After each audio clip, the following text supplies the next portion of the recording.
तो हम लोग एक्सरसाइज 16 पढ़ रहे थे, हम लोग क्वेश्चन नंबर 9 तक कर लिया बहुत बढ़िया से। क्वेश्चन नंबर 8 और 9 दिक्कत है, आपको बार बार प्रैक्टिस करना है, ठीक है ना।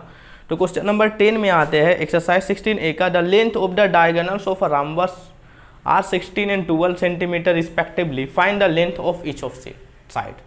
बोल रहा है कि रॉम्बस क्या होता है पता है ना, कि उसका डायगोनल्स का लेंथ 16 और 12 सेंटीमीटर दिया हुआ है, तो हमें उसका साइड निकालना है, ठीक है। तो रोम्बस वैसा पैरेललोग्राम होता है, इसको बना लेते हैं हम। रोम्बस वैसा पैरेललोग्राम होता है जिसका सारा साइड आपस में क्या होता है भाई, इक्वल होता है। तो अगर एक आ गया तो सारा आ गया। ध्यान रहे हम लोग सारा कुछ पढ़े हुए, पैरेललोग्राम, रेक्टेंगल, है ना, स्क्वायर, रोम्बस। तो रोम्बस के बारे में याद होगा कि वैसा पैरेललोग्राम होता है वो सारा साइड आपस में इक्वल होता है। अब ठीक है ना, अब इसका डायगोनल्स दिया हुआ एक दो डायगोनल्स होता है, एक 16 है ये पूरा। मान लीजिए हम यहाँ लिख देते A B C और D, यहाँ पे O पे ये कट कर रहा है, इंटरसेक्ट कर रहा है। तो ये AC जो है वो 16 सेंटीमीटर, ये AC जो है वो यहाँ से यहाँ पूरा का पूरा 16 है, और ये 12 है, और ये वाला जो है आपका वो 12 है यहाँ से यहाँ, ठीक है। तो हमें इसका साइड निकालना है, तो कैसे निकालेंगे, ठीक है। तो हम लोग आएंगे प्रॉपर्टीज ऑफ रोम्बस, रोम्बस का प्रॉपर्टी। तो एक प्रॉपर्टी है डायगोनल्स का, क्या बोलता है कि पैरेललोग्राम में जो है ये पैरेललोग्राम के अंदर ही आता है।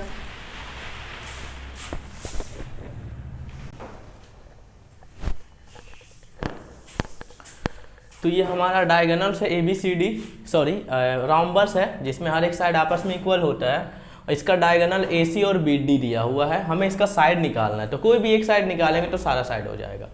तो प्रॉपर्टीज ऑफ रोम्बस पता है क्या प्रॉपर्टीज ऑफ रोम्बस में एक डायगोनल्स का प्रॉपर्टी है कि diagonals of rhombus bisect at right angles. क्या बोलता है कि diagonals of rhombus bisect at right angle, यानी कि वो आपस में तो बाइसेक्ट करता है, बराबर भाग में काटता है, बट वो 90 डिग्री एंगल बनाता है इस प्रकार से, ठीक है। ये आपस में ये बराबर होगा और 90 डिग्री भी बनाएगा, ये हो रहा है, ठीक है। यानी कि अगर ये मेरा O है तो ये ट्रायंगल BOC और ट्रायंगल COD, ट्रायंगल AOB, ये सारा राइट एंगल बनेगा, ये चारों एंगल, ठीक है। देखिए अभी लिखते हैं, ऐसे लिखेंगे, let ABCD be a parallelogram, sorry rhombus, एक रोम्बस है जिसको हम लोगों ने ABCD नाम दिया है, जिसमें AB is equal to BC is equal to CD is equal to ED। ये थोड़ा सा लिख दिए तो अच्छा लगता है, ठीक है। और AC जो है भाई वो 16 सेंटीमीटर है, और BD जो है वो 12 सेंटीमीटर है। यहाँ पे जगह नहीं है इसीलिए हम मिटा दिए।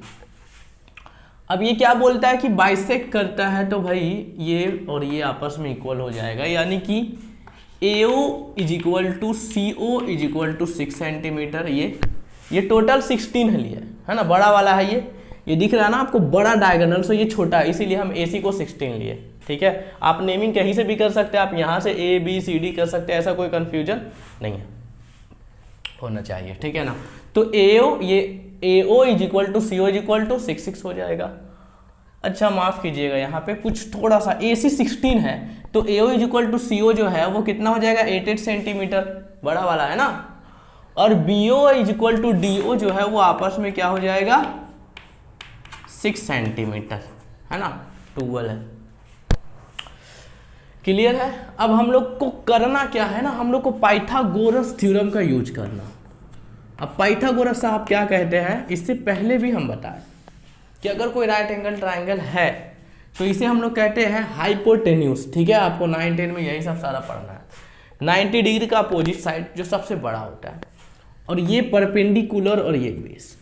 तो पाइथागोरस साहब जी कहते हैं कि अगर कोई भी राइट एंगल ट्राइंगल है तो इसका जो बड़ा वाला साइड है, डेट मीन्स हाइपोटेनस का स्क्वायर जो होता है वो सम ऑफ द परपेंडिकुलर का स्क्वायर और बेस का स्क्वायर, ये होता है। क्लियर, ये आपको समझ। अब उसी प्रकार से देखिए, अगर ये मेरा 6 सेंटीमीटर हो गया, ये BO, और ये मान लीजिए कितना, ये 6 है, और ये 8 हो गया, और ये भी 8 हो गया। अब हमको BC निकालना है, तो अगर ये BOC को अगर हम इस प्रकार से बना दे, देखिए BOC हम बना रहे हैं, ये राइट एंगल ट्राइंगल है, ये मेरे पास बी है, ये ओ है और सी है। तो देखिए ये राइट एंगल ट्राइंगल थोड़ा सा उल्टा है ना, जहाँ पे ये 6 है और यहाँ पे 8 है और इसका अपोजिट जो बी सी है वो हाइपोटेन्यूस है। तो आप किसी भी ट्राइंगल में ए ओ बी में लो, सी ओ डी में लियो, ए ओ डी किसी में भी आप लेकर के एक साइड निकालना है, बाकी इक्वल इससे, ठीक है। और अगर ये स्क्वायर हटा तो हो जाएगा पी का स्क्वायर प्लस बी का स्क्वायर अंडर रूट। इससे आप लोग परिचित होंगे, नहीं है तो कोई दिक्कत नहीं है, इस प्रकार से होता है। तो हम लोग ऐसा काम करते हैं, ठीक है, समझ में आई बात। तो लिखेंगे in triangle A O B या बी ओ सी, जो भी लेना आप ले सकते हो। हम बी ओ सी आपको समझाए तो बी ओ सी लेंगे, ये थोड़ा सा ज़्यादा सीधा दिख रहा है इसके कंपेयर में। अगर ए ओ बी का बात करेंगे तो ये हाइपोटेनस 90 डिग्री का अपोजिट जो होता है वो सबसे बड़ा साइड होता है, वही हाइपोटेनस होता है, और उसी का square equal to sum of the other two side, that means perpendicular और बेस का स्क्वायर, ठीक है।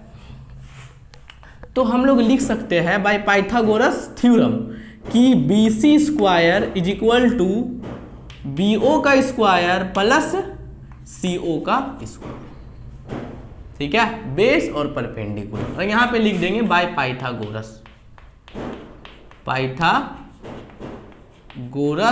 थ्योरम,